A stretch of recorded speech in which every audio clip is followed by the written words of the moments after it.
Welcome to the Sports Geek Podcast, the podcast built for the sports digital marketer. And now, here's your host, who is a sports geek like Mark Cuban. He just has a few more dollars, Sean Callanan. Welcome to another edition of the Sports Geek Podcast. This one coming to you live from Oakland Coliseum. I'm here in San Francisco after SEAT conference in Miami. And I really wanted to give a bit of a recap on SEAT, the ups and the downs. If you've been following me on Twitter, you would have seen definitely would have seen the downs. I arrived in Miami on late Thursday night, after a long travel all the way from Melbourne to Sydney, Sydney to Dallas, a little bit of a delay in Dallas, and we arrived in Miami at about 11 o'clock Thursday night. Got up on Friday, went for a run, felt okay.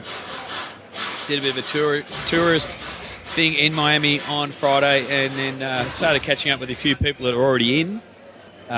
People like Aaron Lavallee from the Kings and Fiona Green from Winners. So it was good to see them, and I was at the bar having a chat with both of those people about what we're going to do in SEAT, and literally mid-sentence my voice went. Not scratchy, not whispery, completely gone. So this was Friday night, and I was scheduled to give the welcome address for SEAT conference on Sunday at 3. So a little bit of mild panic. I hadn't seen Christine at that stage. I caught up with her only an hour ago, or an hour after that. Told her that via sign language that I could not speak, and I was going to do everything in my power to be ready for Sunday. So the creative motors started to turn, and I put out the call to the internet and asked for best remedies for a lost voice. Don't trust everything you hear on the internet is probably the first thing. A lot of people said whiskey. A lot of people said hot tea with whiskey. A lot of people gave a lot of home remedies for sore throats. And it turns out, thanks to Kevin Akers from the Golden State Warriors, he sent me an article and said I had to read it right now. Included the 5 myths of losing your voice. I was doing all 4 the wrong ones. I even went and bought a bottle of whiskey ready to knock it over and try to get my voice back. Alcohol's a no-no. Tea's a no-no because it dehydrates the vocal cords. And the main point was to drink lots and lots of water. So if you ever faced in that situation, my advice is to drink stacks and stacks of water. So I started to effectively waterboarding myself on Saturday. Big thanks to Paul Greenberg, godfather of CRM, who was also at the conference. He reached out to me with some medicinal honey and lemon tea, as well as some throat lozenges. I hope this new microphone that I bought, and that's the funny thing, I bought this microphone 2 hours before I lost my voice. So hopefully this works. I'll check it out later, but I'm going to continue. But this is a podcast with the sounds of the game all the way through it. Here at the Oakland Athletics game. The A's currently have this one under control versus the Astros. But yeah, so thanks to Paul. He brought in some throat lozenges and some honey lemon tea, and that did definitely help having some of those. And they're making some noise here at the A's after the pitching change by the Astros. They are down 4-1 at the minute. So I was stuck. One of the main advice was to not speak, to rest my voice. So from Friday night at 8 o'clock until Sunday at about 12 o'clock, I didn't speak. I was just going to lock it down and see if I could get my voice back. Unfortunately, there was unfortunately for me, but fortunate for everybody else at SEAT and the steering committee and a few invited guests, we had a networking event on a yacht and did a bit of a tour with everybody. And obviously going to a networking event with no voice makes it very, very, very hard. So I took my trusty iPad mini, used Penultimate, and effectively wrote my way through the evening. I'll share some of them in the show notes. I think I took over 120 pages of penultimate notes, and actually provided a pretty good recap of the evening and who I chatted with. So it was really good to catch up with people at the boat, even though I was doing a lot of nodding, a lot of gesturing and scribbling on the iPad. So, and there's been another walk, and the A's are now loading the bases up 4-1 in the sixth. This one could be over quick. So Saturday night went well. Met up with good mate Russell Scabetti. Richard Clark came in from Arsenal. Caught up with Charlie Shin from the Major League Baseball. Absolutely terrific opening night networking event run by Christine. Christine put in a lot of time and effort into this year's SEEK conference. As you've probably heard from me earlier, over 750 people turning up. It was a remarkable performance. The Fontainebleau Hotel was remarkable.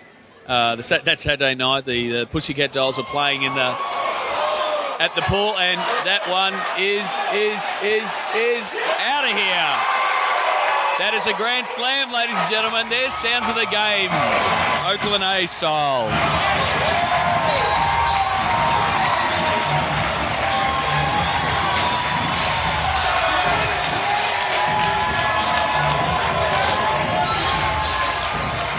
So Saturday finished up, and Sunday came along, and I really had to plan for doing a welcome address, and really to do one without being able to speak. So I had the idea of assisting Christine in co-presenting the welcome address, Penn and Teller style, effectively. And I built some slides that allowed me to help Christine through the welcome address without me speaking at all. So those slides are available on the Sports Geek SlideShare channel, and they'll be in the show notes. Really good. It was a really good result. The welcome address went really well. Very pleased with that I got through it. Shout out to Steve Connolly from the Red Sox. He thought the whole thing was a social experiment. Just to see if I could suck everybody into thinking that I actually lost my voice. Steve, I did lose my voice, but I did, I think 35 minutes into the welcome address, start talking while we were taking the fan cam. So if you're looking at the fan cam from this year's conference, you might see some shocked faces and some jaws dropped, because that's the time I started talking and telling people to smile for the photography. So everything went well. Check out the slides. It was good for a laugh. The SEEK conference overall, despite my failings from a voice point of view, was a remarkable event. The digital track grew. Great to see so many new faces. Amy from the NHL, and Charlie. Where's Charlie is the hashtag, because Charlie got a shout out in the welcome address and wasn't in the room. Charlie from the MLS. Great to see so many more of your colleagues at the conference, and great to see such a growth in the digital marketing track. I only had the one session myself on the Monday. We're showing the sponsor showcase, and thankfully I was co-presenting that with Jack Elkins, so I was really just monitoring the time, and Jack was able to cover the bases there. So thanks to Jack from the Magic. So Monday was some great sessions, especially in the digital track. We had a closed door session at the end of the day with Kenny Lauer, and my voice started to come back. So really good discussion. The closed door sessions at SEEK are really important, where they're all just team representatives and people working the field, and no sponsors, no pitching. We were lucky enough to have the sponsors sponsor the cocktail portion, so we had a few drinks. When Kenny Lauer was co-hosting with me at the closed session, we had the cocktail called the Smoking Kenny. Then we had a really good discussion on why we do sports marketing, How is it different from regular marketing? And it was really funny that we ended up going into a discussion that was more about the storytelling and brand, and we really moved away from the technology, because there was a lot of discussion about iBeacons and fan experience and Wi-Fi as normally happens in Seat. But that first closed door session was really good, because everyone started talking about why sports marketing is different and what the challenge is for us as sports marketers. So they're always some of the best sessions. Another one of the great sessions was Oscar Ugaz, who came in and absolutely delighted the crowd with his take on all things digital and social. Took us through the importance of digital bringing in revenue and being really revenue focused to be taken seriously by the business. And one of the key points he made was looking back at the Real Madrid, and it pretty much fits with every single sports team around the world. Look at where the revenue comes from. It comes from TV, it comes from tickets, and it comes from sponsorship. And digital is a tiny, tiny piece. But it's a piece that is growing and is growing over time. So as that piece of the pie grows, it will grow in more importance.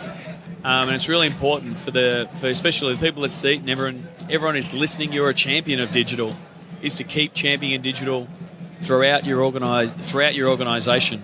A lot of talk also sort of throughout the conference about where digital sits, and the fact that it sort of has to be really pervasive throughout the whole organisation. And also we also discussed the possibility of the first sports franchise appointing a chief digital officer.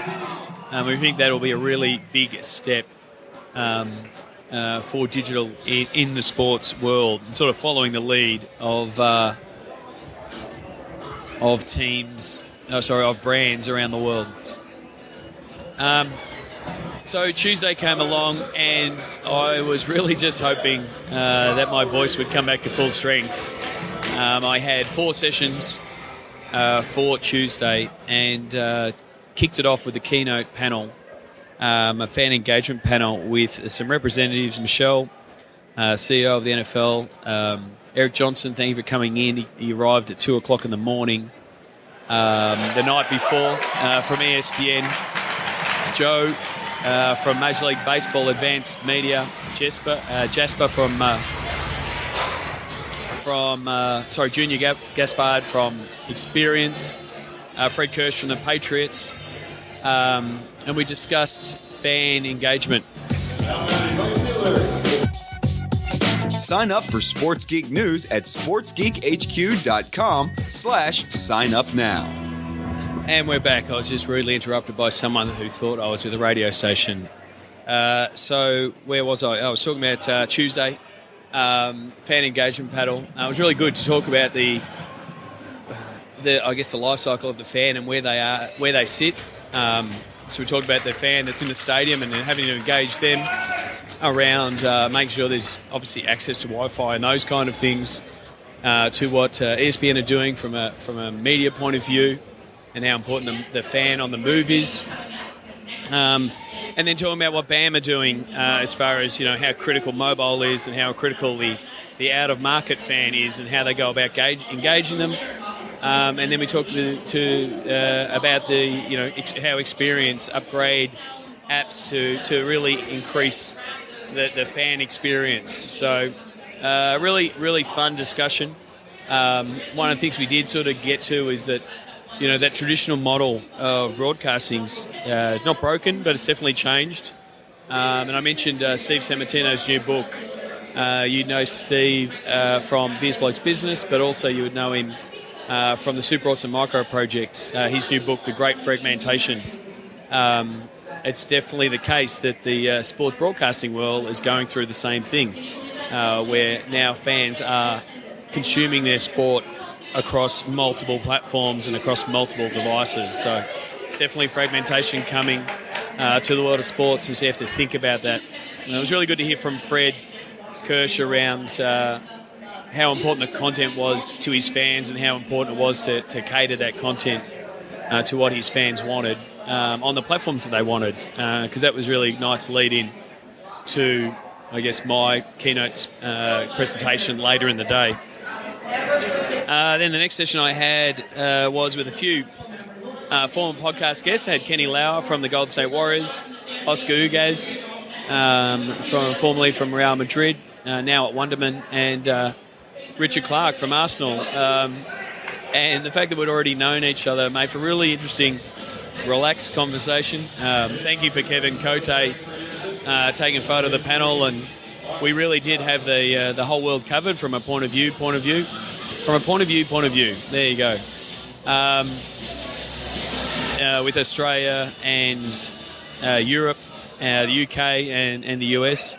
So it was good to sort of see, I guess, the importance of where all of those guys saw where content sits, the importance of serving the fan, the importance of being the gatekeeper for the fan to a certain degree, and really making sure that the fan is at the centre of everything that they do. So I'll grab some of those clips. We'll see how it recorded. Hopefully we'll be able to share some of those clips in future podcasts. And then I was lucky enough to do my keynote later in the day. So the main gist of it was that digital is the face paint of this sports fan generation. You can fans no longer have to paint their face like David Puddy, the devil worshipper from the Seinfeld episode, the face painter from way back in 1995. They can choose how much face paint they apply by consuming your digital, engaging with your digital, and engaging with other fans. So that was the main premise of it. It shared some really great case studies, and thank you to those who helped me put that together. And don't forget, if you're on the Sports Geek News email list, that ebook will be coming out in the next email, and you can subscribe to that by going to sportsgeekhq.com/seat ebook. So I just really wanted to keep this podcast short. I'm actually, as I said, I'm at Oakland Athletics game at the minute, and this will be San Francisco, or at least will be the destination for SEAT in 2015. I've already had some discussions with the guys at Facebook and Twitter. They're really excited to be involved, as are sponsors like Samsung, and I expect a fair few of the sponsors from this year's conference to definitely be back for San Francisco. It was really great to have to go out to Miami Marlins Park on the Monday night. Thanks to David Enriquez for the Miami Marlins for hosting us. I'm going to be catching up with David soon to talk about his experience at the ballpark and his experience overall. So he's a future guest on the show. And then Tuesday night we went to Sun Life Stadium, home of the Dolphins, and had a great night partying in the Live, effectively the nightclub at the end zone at Sun Life Stadium. So until next year, I'm already looking forward to SEAT 2015. The bar has been set very high by Christine and the team. A big shout out to all of the team black shirts. They did an amazing job to keep the schedule on running. Made sure everyone was had anything that they need. But really big thanks to Christine Stoffel and her team, but primarily Kylie Haflish and John and all the team behind the scenes, making it an absolute success, one of the most successful conferences I've been to, and one of the most collaborative. And to go from 450 people to 780 people, I think it was the final tally, is no mean feat. So, as I said on the Sports Geek Facebook page, I'm very thankful to be part of the SEAT steering committee and helping Christine grow this conference. If you're a listener and you haven't been to SEAT, I implore you to put it in your diaries now, put it in your budgets now, and get to San Francisco in 2015. I'm going to be looking to take more Australians and organise a little bit of a tour. So if you're an Australian or a New Zealander and you want to go to SEAT, please get in touch. I'd love to be able to take 20 or 30 Australians over to San Francisco. It's well worth it. It's more than well worth it. You will meet so many great people, so many different teams, and it's definitely worth the plane ticket, the price of admission, and the couple of days off. I'm going to wrap this up and hopefully put this up later today. Might be short on show notes, but hopefully you'll get a feel for what Seat went like. I hoped to have more podcasts in the can from Seat, but unfortunately I had to cancel my 3 hours of podcast interviews on Saturday because it was very hard to podcast without a voice.